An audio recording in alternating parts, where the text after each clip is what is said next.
Tim Tebow, now a New York Jet. Is this the end of Tebowmania? We discuss next on stntv.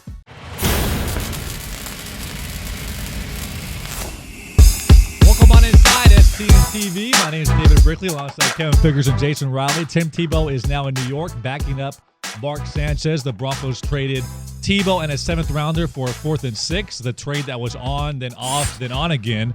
But is this the end of Tebowmania, Kevin Figures? No, it's just the beginning of Tebowmania. Unfortunately, the problem is he's going to an even more quarterback situation that's in flux. Mark Sanchez has not played well for the New York Jets since being a high draft pick a couple of years ago. Now what are fans going to say when Mark Sanchez has a bad game or 2 in a row or a bad quarter? Everybody's going to start screaming for Tim Tebow. He's the hero. He's the guy that everybody wants to rally behind.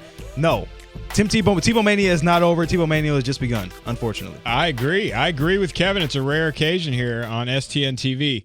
The problem with Tebow going to the Jets is that he will eventually be begged for by the fans in New York. Wow. Because Sanchez goes out, has a bad game, then follows that game up with another bad game. The Jets fans are already frustrated. They're 8-8 last year. They missed the playoffs. They come back. Their starting quarterback isn't getting it done, and waiting in the wings, they have a guy who led the Broncos to the playoffs last year, won a road playoff game in Pittsburgh, led the team to the playoffs, waiting as a backup. He's the best-selling jersey in the NFL. So, why are they not going to want to bring this guy in? Jeremy Lin and Tim Tebow in the same stadium. My head will explode. Tim Sanity is what they're saying now. Here's Antonio Cromartie, who is inheriting Tim Tebow from the Denver Broncos. Here's on Twitter, why bring in Tebow when we need to bring in more weapons for Mark Sanchez? Let's build the team around him. We already signed him to a 3-year extension, which makes a good point. They signed him to a 3-year extension. Then you bring up a guy that's only going to cause more controversy in the locker room. Like you said, if Sanchez has one bad game, there's going to be some Tebow maniacs out there saying, why don't we put Tebow in there? Yeah, exactly the problem. I mean, maybe it's a publicity stunt. Maybe they want to bring him in. I heard rumors that it's possible they're just trying to think he could come in and mend this locker room that they have so much conflict in, which is completely ludicrous. Issue is that you're saying he's a starting quarterback talent, and his talents are not being used effectively, backing up Mark Sanchez. Yeah, I think Tim Tebow, first of all, he's started 14 games ever in his NFL career. He's thrown twice as many touchdowns as he has interceptions. He completes 47% of his playoff game. 12 touchdowns. He's shown the clutch gene. Oh, why do you guys? Let me ask this question to you guys. Brad Johnson. Why can Tim Tebow, after 14 games in the NFL, and he's already been somewhat successful, why can't this guy become a better quarterback? It's like everyone wants to judge him after 14 games and say he's terrible. There's no way he's awful. He doesn't belong in the NFL. No quarterback, 14 starts, 10 starts, whatever, with that much hype has played as poorly as he has with the numbers as poorly. He was like the 35th ranked passer in the NFL. He's that means winner. they're a backup. Don't He's give me this winner stuff. He won because it had a dominant defense and a great running game.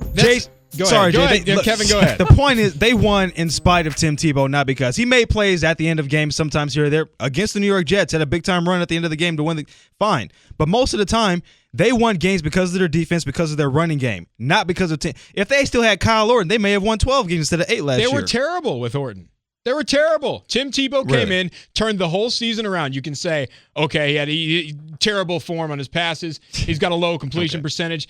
I'm not saying Tim Tebow is a great NFL quarterback. I'm saying we have to give him a chance to be that because, number one, he's proven that he can win. And number two, if all accounts are true, what people say about him in the NFL, he's the first one in practice. He's the last one to leave. He works harder than everybody else on the team. Why can't this guy turn into a better and a good contributing NFL quarterback? I think why are we giving up on NFL? Name one player that played absolutely terrible and completed 46% of his passes for 14 games, and they continue to get more and more opportunities. The NFL, you don't have time for 3 seasons for a guy to all of a sudden, change his throwing motion and get better. That's not how this league works. You're in it to win Super Bowls. The Jets or the Jaguars or whoever got him, and if they're actually going to start him, they don't have 3 or 4 or 5 seasons for him to figure out how to throw the ball. It's a man's league. Either come in the league and be able to throw the rock or just don't play at all. And that's my point. If he's going to be suited up in the NFL, he should be a tight end or a fullback or a wildcat quarterback, which maybe New York is going to use him as. He's obviously not going to start for them. Use him in sub packages. The only thing I hate about Tebowmania is if you feel like Kevin and I feel, a lot of people say, oh, you just hate him because he's religious. I mean, that always gets brought up, the whole thing. Why can't I just say, I don't think Tebow's a good quarterback. He's terrible. Let's throw out all the other stuff that's on the when you talk about Tebow, you think of all that stuff. That has nothing to do with anything. Absolutely nothing. And if you guys read my blog on the sportstalknetwork.tv, nobody does that. They should. If they want to be enlightened, they do that.